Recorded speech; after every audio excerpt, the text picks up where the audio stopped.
প্রিয় দর্শক, প্রীতি এবং শুভেচ্ছা নিন। সাজ্জাদ কাদির এই মুহূর্তে আপনাদের সামনে কথা বলতে এসেছি। শেখ হাসিনা কেন এত জনপ্রিয়? মানুষ শেখ হাসিনাকেই নেতৃত্বে চাইছে, এই প্রসঙ্গটি নিয়ে আমি কথা বলবো। এই প্রসঙ্গ নিয়ে কথা বলবার কারণ হচ্ছে যে আওয়ামী লীগ সরকারের পতন হয়েছে। পতন হবার 5-6 মাস পরে এসেও কিছু কিছু মানুষ মনে করছে যে আওয়ামী লীগের নেতৃত্বে কি আসলে শেখ হাসিনাই কি প্রয়োজনীয়, শেখ হাসিনাকেই কি মানুষ চাইছে, কিংবা যারা আওয়ামী লীগ করেন তারা কি শেখ হাসিনাকেই চাইছে নাকি পরিবর্তন চাইছে। এমন একটি প্রশ্ন আমি কিছুদিন যাবৎ বিভিন্ন ফোরামে আলাপ হতে দেখছি যে আসলেই শেখ হাসিনাই অপরিহার্য কিনা আওয়ামী লীগের জন্য। তো আমি এ বিষয়ে একটি জরিপ করেছিলাম। জরিপের ফলাফলে 93% মানুষ শেখ হাসিনার নেতৃত্বেই আস্থা রাখতে চেয়েছেন, মাত্র 7% মানুষ নতুন নেতৃত্ব চাইছেন। তো কাজেই আমরা বলতে পারি যে শেখ হাসিনার নেতৃত্বের প্রতি বাংলাদেশের মানুষ, সেই সঙ্গে বিশেষ করে যদি আওয়ামী লীগের কথা বলি, বাংলাদেশের সব মানুষ তো আসলে আওয়ামী লীগ করে না, এটি বলা যাবে না যে বাংলাদেশের মানুষ যারা আওয়ামী লীগ করেন তাদের কাছে শেখ হাসিনা এখনো পর্যন্ত অপ্রতিদ্বন্দ্বী নেতৃত্ব। আমি জরিপের ফলাফলটি একটি বলতে চাই যে জরিপটির কেমন ছিল। সেটি হচ্ছে যে জরিপের প্রশ্ন ছিল যে অন্তর্বর্তীকালীন সরকারের সীমাহীন ব্যর্থতা এবং ক্রিয়াশীল রাজনৈতিক দলগুলোর নানামুখী বিতর্কিত কর্মকাণ্ডে অতিষ্ঠ হয়ে দেশের মানুষ দেশি বিদেশি বিভিন্ন অনলাইন এবং অফলাইন জরিপ ফলাফলে এই মুহূর্তে বাংলাদেশের সবচেয়ে জনপ্রিয় দল হিসেবে আওয়ামী লীগকেই সমর্থন দিয়েছেন। কিন্তু আগামীর বাংলাদেশে আওয়ামী লীগ প্রধান হিসাবে শেখ হাসিনা নাকি অন্য কোনো নেতার নেতৃত্বে নতুন রূপে ফিরতে দেখতে চান? প্রশ্নটি ছিল এমন, এবং বলা হয়েছিল যে নিচের পোলে ভোট দিয়ে এবং কমেন্ট করে আপনার সুচিন্তিত মতামত জানাতে পারেন। এখানে আমরা দুটো অপশন রেখেছিলাম পোলে।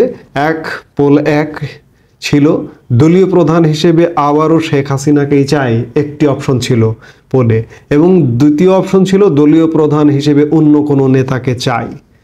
এখানে 1 নম্বর অপশন শেখ হাসিনাকেই চাই, তাতে 93% মানুষ ভোট দিয়েছেন। অন্য কোনো নেতাকে চাই ভোট দিয়েছেন 7% মানুষ। এখানে অসংখ্য কমেন্ট হয়েছে, 687টি কমেন্ট দেখছি 48 ঘন্টার জরিপে, এবং ভোট দিয়েছেন 18,000-এর অধিক মানুষ। এবং কমেন্টগুলো আমি আসলে বিস্তারিত পড়ব না, এই জন্যই যে বেশিরভাগ কমেন্ট শেখ হাসিনাকে চাইছেন, শেখ হাসিনাকে নিয়েই, এবং শেখ হাসিনার বিকল্প নেই। আরেকটি কারণ এখানে বলে রাখা দরকার যে শেখ হাসিনাকে কেন চাইছেন। বাকি যে আরও 4-5টা ফিগার আওয়ামী লীগের দাঁড়িয়ে গেছে বা দাঁড়িয়ে আছে, এমনটা তৈরি হয়নি। আমি খানিকটা একটু সমালোচনাও করতে চাই যে শেখ হাসিনা কিংবা আওয়ামী লীগ দল, আওয়ামী লীগ বিকল্প 3-4টি নেতৃত্ব, শেখ হাসিনা তার পরিবার থেকে হোক কিংবা বাইরে থেকে হোক 2-3টি নেতৃত্ব তৈরি করেননি। শেখ হাসিনার বয়স, আমি তার বয়সকে কোনো গণনায় আনতে চাই না, কারণ তিনি আরও 10 বছর কমপক্ষে আমাদেরকে দেশ পরিচালনা, দল পরিচালনা করতে পারেন। কিন্তু তার উচিত হবে, আমি খুব ছোট্ট মানুষ, নগণ্য মানুষ হিসেবে বিশাল আওয়ামী লীগ প্রধান, তাকে বলতে চাই যে তার উচিত ছিল আরও অন্ততপক্ষে 5 বছর আগে থেকে আপনার ছেলে মেয়ে কিংবা আপনার পরিবারের কাউকে তৈরি করা, রেডি করা আগামীর নেতৃত্বের জন্য। যেহেতু আমরা পারিবারিক রাজনীতি, আমাদের এই উপমহাদেশে পারিবারিক রাজনীতির একটি প্রচলন আছে, পরিবার থেকে হুট করে চাইলেই বেরিয়ে যেতে পারবো না। আমাদের প্রধান দুটি রাজনৈতিক দলই পরিবারকে কেন্দ্র করে, সেটি আওয়ামী লীগ বলি আর বিএনপি বলি। তো সেই জায়গায় বিএনপি কিন্তু পরিবারে তৈরি হয়ে গেছে, তৈরি করে ফেলেছে। এই জায়গায় কিন্তু বিএনপি এগিয়ে। খালেদা জিয়া তার পুত্র তারেক জিয়াকে তৈরি করেছে, কিন্তু শেখ হাসিনা তার পুত্রকন্যাদের রাজনৈতিক নেতৃত্ব নেবার মতো তৈরি করেননি।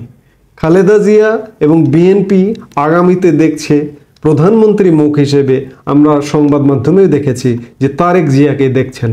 কিন্তু আওয়ামী লীগ ব্লকে এটি এখনো দেখি না যে শেখ হাসিনার পরবর্তী নেতৃত্বকে সাইমা অজেদ পুতুল নাকি সজীব অজেদ জয়? এই জায়গাটিতে আরো 5 বছর আগে থেকে করা উচিত ছিল। আমরা আশা করব আগামীতে শেখ হাসিনা এই জায়গায় কাজ করবেন। এছাড়াও পরিবারের বাইরে অন্ততপক্ষে আরো 3-4 জনকে টার্গেট করে এখন থেকে সেভাবে তৈরি করবেন বলে আমরা প্রত্যাশা করি। আর এই কারণেই এখনো পর্যন্ত মানুষ এই বয়সেও শেখ হাসিনার প্রতি আস্থা রাখছেন, যার কারণে বেশিরভাগ মানুষ শেখ হাসিনাকেই ভোট দিচ্ছেন যে তার নেতৃত্বেই আওয়ামী লীগ ঘুরে দাঁড়াবে এবং তার নেতৃত্বে আওয়ামী লীগ আবারও ক্ষমতায় আসবে। আর শেখ হাসিনা কেন এখনো পর্যন্ত প্রয়োজনীয় বাংলাদেশ আওয়ামী লীগের জন্য, সেটি বলার অপেক্ষা রাখে না যে বাংলাদেশের সবচেয়ে অভিজ্ঞতা সম্পন্ন নেত্রী হচ্ছেন শেখ হাসিনা। শেখ হাসিনার রাজনৈতিক ক্যারিয়ার ঠিক কবে শুরু হয়েছিল এই মুহূর্তে কিন্তু বলা কঠিন, কারণ তার জন্ম রাজনৈতিক পরিবারেই, তার জন্ম একটা রাজনৈতিক পেটে, একজন রাজনৈতিক মায়ের গর্ভে শেখ হাসিনার জন্ম। কাজেই আমি যদি বলি যে মাতৃগর্ভ থেকেই শেখ হাসিনা রাজনীতি দেখে এসছেন, রাজনীতি কিভাবে করতে হয় রাজনৈতিক জায়গাটি তিনি দেখে এসছেন, তো সেই জায়গা থেকে যদি বলি যে শেখ হাসিনার রাজনৈতিক ক্যারিয়ার শুরু মাতৃগর্ভ থেকেই, কারণ তার মা বেগম মুজিব বা ফজিলাতুন্নেসা মুজিব তিনিও কিন্তু রাজনীতিতে নেপথ্য থেকে বঙ্গবন্ধুকে বঙ্গবন্ধু হয়ে ওঠার পেছনে একটা বিরাট কারিগর ছিলেন। তো শেখ হাসিনা তখন পেটে ছিলেন, সেই থেকে বলবো যে মাতৃগর্ভ থেকে শেখ হাসিনার রাজনৈতিক ক্যারিয়ার শুরু হয়েছে। পরবর্তীতে তো স্বাভাবিক রাজনীতি তার শুরু হয়েছেই। শেখ হাসিনা দলীয় সভাপতি হিসেবে প্রথম দায়িত্ব নেন 1981 সালে। তার অনুপস্থিতিতেই তার দল বাংলাদেশ আওয়ামী লীগ তাকে নেতৃত্ব নির্বাচন করেন এবং সেই বিচারে আমরা যদি হিসাব করি আজকে 44 বছর তিনি আওয়ামী লীগের নেতৃত্ব দিচ্ছেন। এছাড়া তিনি দীর্ঘদিন রাজপথে আছেন, সংসদে বিরোধী দলে আছেন এবং তিনি দীর্ঘদিন বাংলাদেশের প্রধানমন্ত্রী ছিলেন। তিনি সংসদে বিরোধী দলীয় নেত্রী ছিলেন তৃতীয় সংসদে 1986 সালে, 1991 সালে, 2001 সালে তিনি 3বার সংসদের প্রধান বিরোধী দলীয় নেত্রী ছিলেন। তিনি প্রধানমন্ত্রী হিসেবে দেশ সেবা করেছেন 1996, 2008, 2014, 2018 এবং 2024। মোট 5 টার্মে তিনি 20 বছরের বেশি সময় ধরে বাংলাদেশের প্রধানমন্ত্রীর দায়িত্ব পালন করেছেন। তার সব কিছু মিলে যদি শেখ হাসিনার দায়িত্বশীল ক্যারিয়ার, বিরোধী দলীয় নেত্রী এবং প্রধানমন্ত্রী হিসেবে দায়িত্ব পালন, এটিও 35 বছরের বেশি সময়। তো সেই জায়গায় শেখ হাসিনা বাংলাদেশের মাটি এবং মানুষকে চেনেন, বাংলাদেশের সরকার ব্যবস্থা কিভাবে চলে, অর্থাৎ বাংলাদেশের রাজনীতির নারী নক্ষত্রের এমন কিছু নেই যে শেখ হাসিনা জানেন না, চেনেন না। কূটনীতি থেকে শুরু করে পররাষ্ট্রনীতি থেকে শুরু করে আমাদের পররাষ্ট্র নীতির মূল মন্ত্র সকলের সাথে বন্ধুত্ব, কারো সাথে শত্রুতা বা বৈরিতা নয়।